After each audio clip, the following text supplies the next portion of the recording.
Says video America needs to see. Trump was right. Leader of WikiLeaks Julian Assange is sharing some facts about Hillary Clinton once again. Clearly we already know Hillary is corrupt, but this may take the cake. In the interview below, Assange discusses how one email in all of Hillary's emails stand out above the rest. He shares that all serious analysts know, and even the US government has agreed, that some Saudi figures have been supporting ISIS and funding ISIS, but the dodge has always been that it is some rogue princes using their royal money to do whatever they like, but actually the government disapproves. However, this Hillary Clinton email says that it's not just a rogue prince, but the actual governments of Saudi Arabia and Qatar. When asked more details about the relations between Hillary and these governments, Assange shares a startling discovery. These governments are funding the Clinton Foundation, buying arms from the US and funding ISIS and ISIL. He shares under Hillary Clinton, and the Clinton emails reveal a significant discussion of it, the biggest ever arms deal in the world was made with Saudi Arabia, more than $80 billion.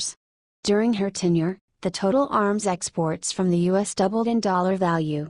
She's even more wrapped up in criminal activities than we originally thought and using the US to arm the enemy.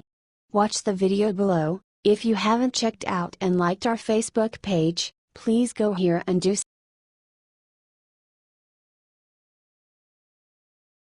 Obama scandal just erupts in federal court. He won't be able to avoid this gargantuan lawsuit. Judicial Watch has proceeded with its constant push to convey responsibility to the administration.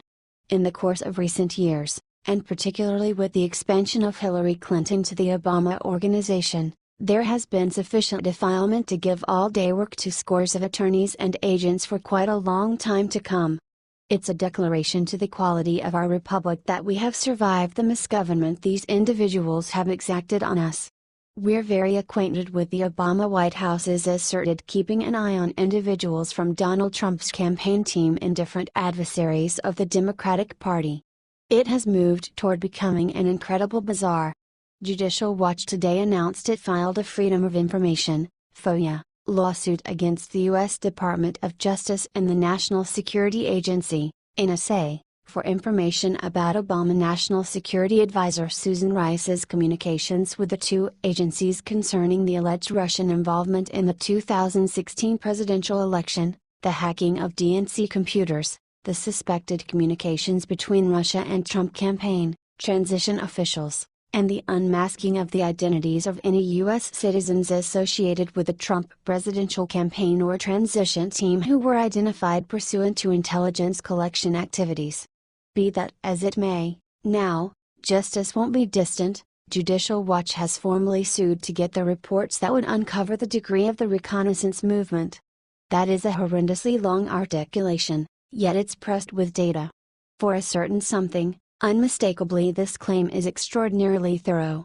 As such, Judicial Watch is not simply snacking around the edges of the issues, however, is assaulting the whole scandal with the objective of ferreting out every one of the players and also whatever wrongdoings they may have conferred.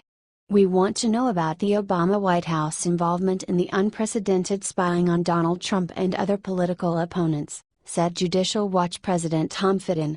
This intelligence operation may have led to the illegal unmasking of Americans and the leaking of intelligence information to foment the story of Russian hacking of the DNC and sinister Russian influence on Trump and his associates. The Trump administration has an opportunity to expose what the Obama White House was up to. Given the seriousness of some of those claimed wrongdoings, it's nothing unexpected that the administration is attempting to sit on this data. On the off chance that doubts end up being valid, criminal arraignments will clearly take after. Not just that, the respectability and open trust of our intelligence offices, as of now having taken a hit, will be additionally harmed. This is the situation that could very well tear things wide open, America. The main question now is, will Obama ever be rebuffed for keeping an eye on us? What do you think about this? Do not hesitate and write your thoughts in the comment section below. Thank you for reading. H.T. Judicial Watch.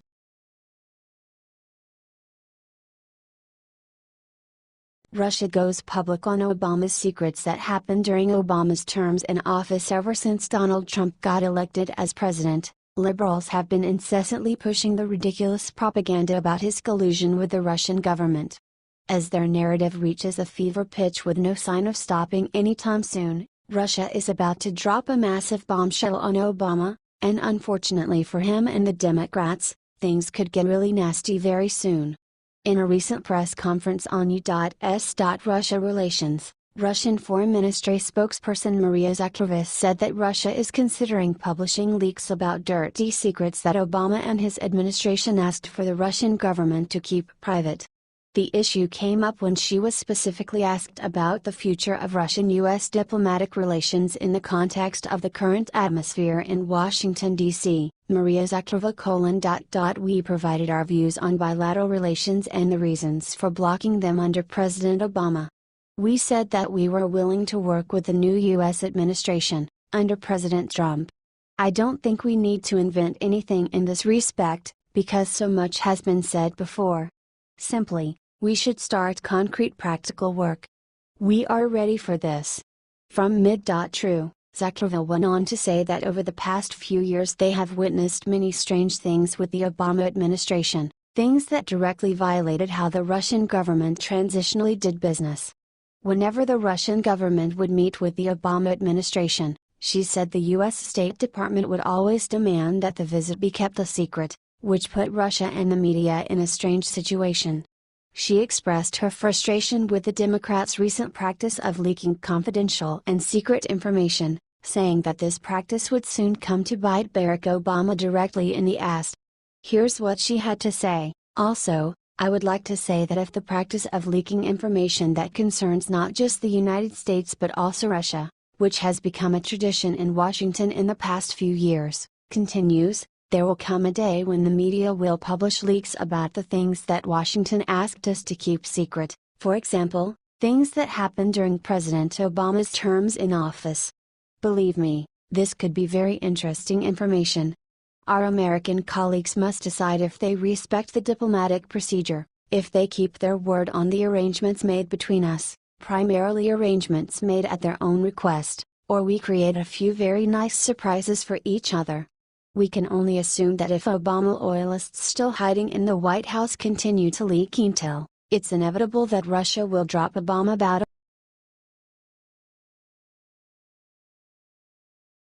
judge who blocked travel ban just realized he made huge mistake. Look what just happened to him. Judge Derek Watson is riding a blazing trail of reality and crashes into a wall of threatening messages coming from concerned Americans. Judge Watson struck down President Trump's travel executive orders that protects Americans from radicalized Islamic terrorists. Judge Derek Watson is probably not a very happy guy right now, as he's possibly living on the edge of his seat as he makes his way to court each day. The threats are so bad that the FBI is involved and deputies may be sent to offer protection. That's funny because President Trump offered protection with his travel restrictions that would protect people from terrorists, but I guess that wasn't important to the Hawaii judge. Is this the part where we mention the judge is friends with Obama? Or do we save that part of the theory for later? The FBI states that they are aware of threats being directed at the Hawaiian U.S. District Judge Derek Watson, the man responsible for deciding against President Trump's travel executive order and potentially placing the entire country in danger. Don't worry though folks, they'll be okay in Hawaii. People don't usually mess with Hawaii. You would need some Somali pirates to paddle a boat filled with Muslims to Hawaii in order for there to be an incident in Hawaii. I'm not sure that Muslims know how to swim.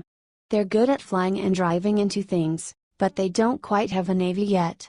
Honolulu. The FBI says authorities are aware that the federal judge in Hawaii who ruled against President Donald Trump's travel ban has received threatening messages.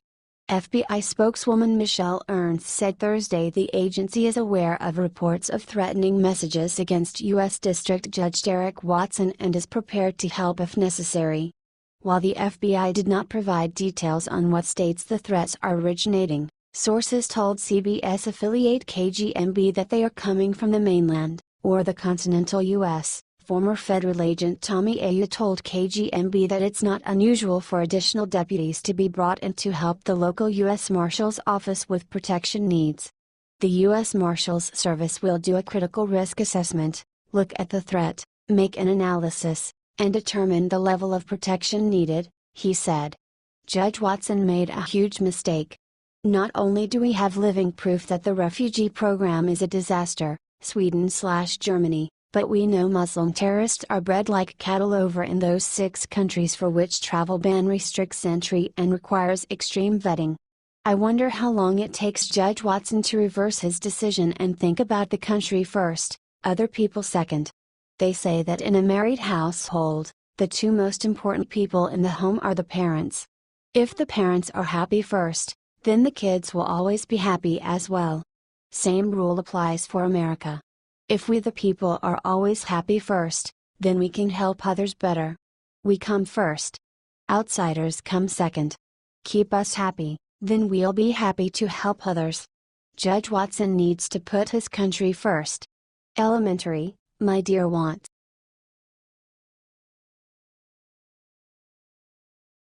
Texas mayor goes nuclear. Look what she just did when illegal Sharia law court opened up for business in her city. Muslims are furious. We Americans have seen how rapidly Sharia law is penetrating into the United States.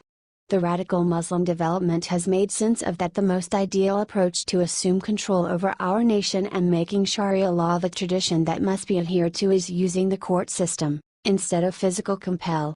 In this specific case, a mosque in Irving, Texas has chosen to open its own Sharia court and make conclusions and decision, in view of their own traditions. Once the chairman was advised of the circumstance, she took matters into her own hands, immediately. Chairman Beth Van Duyn and her city council closed down the Sharia court in an ideal route conceivable, by voting to bolster the present Texas state bill that bans remote laws from the decision in their state. Obviously, these radical Muslims are insulted. From the Political Insider, this radical group of Muslims is not pleased with the mayor of Irving, Texas after she put the end to America's first Sharia court. Mayor Beth Van Duyn has accused mosque leaders of creating separate laws for Muslims, which is why the city voted to stop these supposedly voluntary tribunals from operating. In a very close 5-4 vote, the city of Irving ruled to back the Texas state bill banning foreign law from the state. The bill does not mention Sharia or any religion, but it's a huge defeat for Sharia supporters, as such courts are in violation of the U.S. Constitution. All 4 of the voluntary court's lawyers were unlicensed in the state of Texas, a third-degree felony. Mayor Beth Van Duyn received several phone calls on the matter. It seems that the Islamic Tribunal not only was unlicensed, but they failed to notify the city of their legal court being operated in city limits. She promised to get to the bottom of it, and she did. By their own website's admission, if U.S. law conflicts with Sharia law, we follow Sharia law. It also openly admitted separate rules for men and women in their proceedings, discriminating and humiliating women, which is against the U.S. Constitution. The Islamic Tribunal also openly declared that they hope this will set a precedent that will be emulated and duplicated throughout the country. Here is what she had to say on her Facebook page. Well done, Mayor Van Duyn. She has set the ideal point of reference for her town, as well as her state, and additionally her nation. We require more leaders to face Sharia law and Sharia courts and decline to give them a chance to endeavor to assume control over our lead of law. What do you think about this? Do not hesitate and write your thoughts in the comment section below. Thank you for reading. The Political Insider.